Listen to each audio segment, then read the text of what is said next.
یعنی اس کے بعد پھر کوئی رات سال بھر آنے والی نہیں ہے جو 1000 مہینوں سے بہتر ہو. یعنی ایک شب قدر کا ایک عمل 1000 مہینوں کے عمل کے برابر ہوتا ہے. کل آپ حضرات تشریف لے آئیں تو اس تیاری کے ساتھ آئیں کہ جتنا یہاں اور وہاں کیا کرتے تھے اب یہ کام دو جگہ نہیں ہے. آپ کا سارا تعاون اسی مقام پر جمع ہوگا اور اسی مرکز پر صرف ہو جائے گا. لہذا آپ لوگ تیاری کے ساتھ تشریف لے آئیں اور یہ سمجھیں کہ جتنا خدا کی راہ میں دینا ہے اسی حساب سے. ہاں یہ انسانی نفس کی سب سے بڑی کمزوری ہے. خدا غریق رحمت کرے. میرے بزرگ دوست مولانا غلام عسکری مرحوم کہا کرتے تھے کہ جب آدمی کار خیر میں پیسہ نکالنا چاہتا ہے تو جیب میں ہاتھ ڈالتا ہے اور اس کے بعد جب مٹھی میں پیسہ آ جاتا ہے تو سوچتا ہے سب سے چھوٹا سکہ کون سا ہے. یہ سب سے چھوٹا سکہ کس کو دینا ہے؟ جس کو اللہ اکبر کہتے ہیں. جس کو دینا ہے وہ اکبر اور جو دینا ہے وہ. یہ ہمارا مزاج ہے کہ خدا کی راہ میں دینا ہوگا تو سب سے کم, اور جب خدا سے لینا ہوگا تو خدا اتنا دینا کہ قارون کا خزانہ بھی چھوٹا پڑ جائے. تو کیا پروردگار اپنے بندے کو نہیں پہچانتا؟ کیا مالک ہماری نیتوں کو نہیں جانتا ہے؟ ہمارے ایک دوست کہا کرتے تھے کہ ہم نے برابر آپ سے سننا کہ خمس نکالنا واجب ہے, لیکن مولانا ہماری آمدنی کیا 100-200 روپے ملتے ہیں, آخر ماہ میں سال بھر کے بعد اگر بچیں گے تو کتنے بچیں گے؟ 10 یا 5 روپے. اگر 1 روپیہ 2 روپے نکال دیا اس سے کیا ہونے والا ہے؟ ہمارا نقصان ہو جائے گا, آپ کا فائدہ نہیں ہوگا. ایسے بھی سوچنے والے ہوتے ہیں.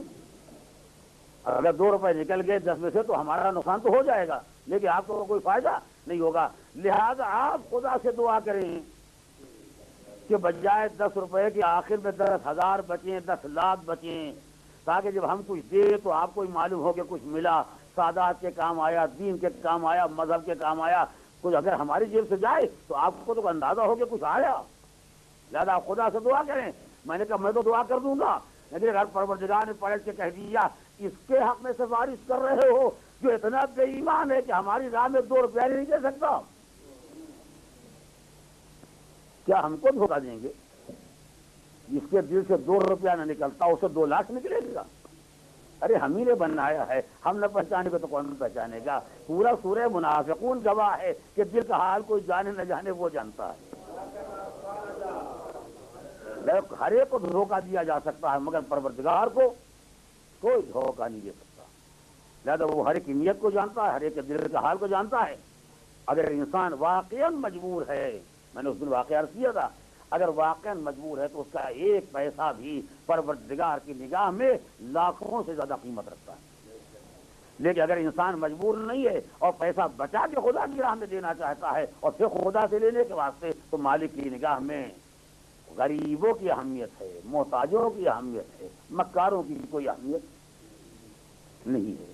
اور یہ ایک دن کے واسطے نہیں گزارش کروں, کل کے واسطے ہمیشہ اس بات کو نگاہ میں رکھیں. اور ظاہر کہ یہ موضوع آج میرا نہیں ہے, ورنہ میں گزارش کرتا تو خدا جانتا ہے, میں دوسروں کے بارے میں نہیں جانتا نا, مجھے خود اپنی زندگی کا تجربہ ہے کہ بعض اوقات واقعہ یہ ہوا ہے کہ اگر راہ خدا میں 2-4 پیسے اللہ نے توفیق دیا اور میں نے دے دیا تو شاید 1 دن 2 دن نہ گزرنے پائے کہ پروردگار عالم نے اس سے کچھ زیادہ ہی دے دیا اور مجھے اس سے خوشی نہیں ہوئی.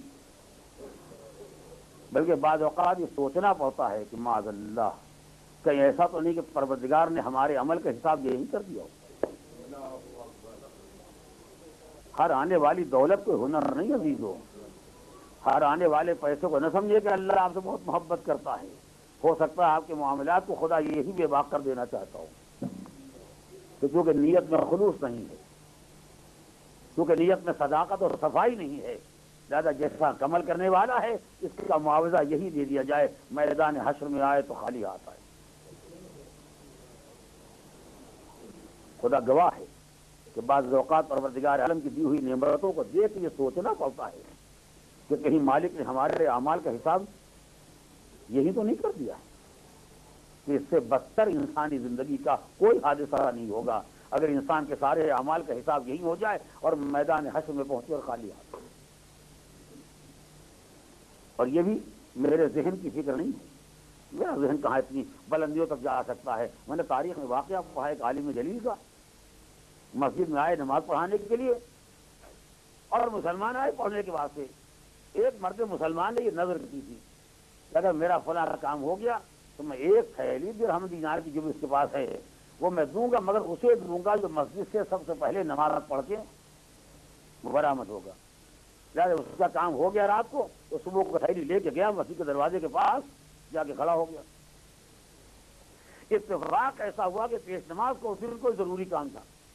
مومنین وہاں بیٹھ کے وظیفہ پڑھنے کے لیے اور پیش نماز صاحب پہلے نکل آئے. جیسے نکلے پہلے نمازی مسجد سے نکل رہے ہیں پیش نماز صاحب، اس سے وہ تھیلی ان کے حوالے کر دی. کہا بھائی یہ کیا ہے؟ کہا میری منت ہے کہ میرا اگر کام ہو جائے گا تو جو پہلا نمازی مسجد سے نکلے گا میں تھیلی اس کے حوالے کر دوں گا. تھیلی لی انہوں نے اور وہیں مسجد کی سیڑھی پر بیٹھ گئے اور رونے لگے. 2 منٹ کے بعد جو باقی نمازی نکلے تو دیکھا پیش نماز صاحب مسجد کے زینے پر بیٹھے ہوئے رو رہے ہیں. لوگ سمجھے شاید پھسل گئے ہوں، پیر میں چوٹ آ گئی. حضور خیر تو ہے؟ خدا نہ خاصہ کوئی زخم تو نہیں آ گیا ہے، خون تو نہیں نکل آیا ہے، چوٹ تو نہیں لگ گئی ہے، فریکچر تو نہیں ہو گیا ہے، کہیں پھسل تو نہیں گئی، کیا بات ہے؟ چلے نہیں کچھ نہیں. میں جیسے مسجد سے نکلا ایک آدمی نے مجھے یہ تھیلی لا کے دی درہم و دینار سے بھری ہوئی.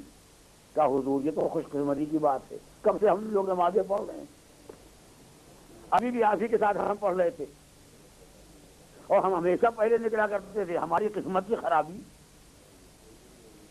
کیا آج بیٹھ جائے وہاں تصویر پڑھنے کے وہاں سے آپ کا مقدر کیا ہمیشہ سب کے بعد نکلا کرتے تھے.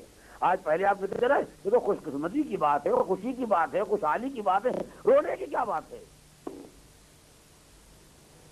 یہی سے صاحب معرفت کا ذہن الگ ہو جاتا ہے عوامی ذہن سے. اور میں ہاں صحیح کہتے ہو، خوش ہونا چاہیے. پیسہ ملا ہے، تھیلی ملی ہے، درہم ملا ہے، دینار ملا ہے، مگر میرے ذہن میں اچانک یہ خیال آیا کہیں ایسا تو نہیں کہ پروردگار نے آج کی نماز میں خلوص کی کمی دیکھی ہو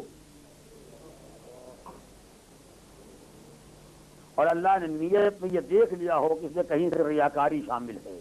دنیا کو دکھانے کے لیے پڑھ رہے ہیں، دنیا کو معروف کرنے کے لیے پڑھ رہے ہیں، دنیا کے واسطے پڑھ رہے ہیں. لہذا خدا نے کہا آج کا حساب تو یہی کر دیا جائے. جہاں کے لیے عمل کیا ہے وہی معاوضہ دے دیا جائے. ہم اپنے ذمے میں کسی کا حق رکھنا نہیں چاہتے ہیں. جو آخرت کے لیے کریں گے ان کو وہاں دے دیا جائے گا. سارا مجمع جو ابھی تک خوشحالی کی مبارکباد دے رہا تھا، ابھی تک انہیں مطمئن کر رہا تھا اور خوش ہو جائیں آج کی نماز تو قبول ہوئی گئی، جیسے انہوں نے اس نقطے کی طرف متوجہ کیا، سارا مجمع بے قرار ہو کے رونے لگا. اب تو ہمیں ہر عمل کے بارے میں سوچنا پڑے گا کہ اگر ہمارے کسی عمل خیر کے بعد پروردگار نے از غیب ہم کو کچھ دے دیا، چاہے مال دے دیا ہو، چاہے عہدہ دے دیا ہو، چاہے کوئی حیثیت دے دی ہو، اگر خدا نے از غیب دے دیا کہیں ایسا تو نہیں کہ ہمارے عمل کا حساب یہی ہو گیا ہو. لہذا عزیزو اپنے اعمال خیر کے مقابلے میں دنیا کا مطالبہ نہ کرو. یہ بھی مل جائے اچھا ہے کہ دنیا حسنہ و فی الآخرت حسنہ، مگر نگاہ ادھر رکھو. یہ اہل بیت کا کردار ہے، دنیا کو لٹایا ہے آخرت کے لیے. اہل بیت نے کبھی دولت دنیا پر نگاہ نہیں رکھی ہے اور موڑ کے نہیں دیکھا ہے. جو کچھ کیا آخرت کے لیے کیا، یہی وجہ ہے کہ بچا کے نہیں رکھا.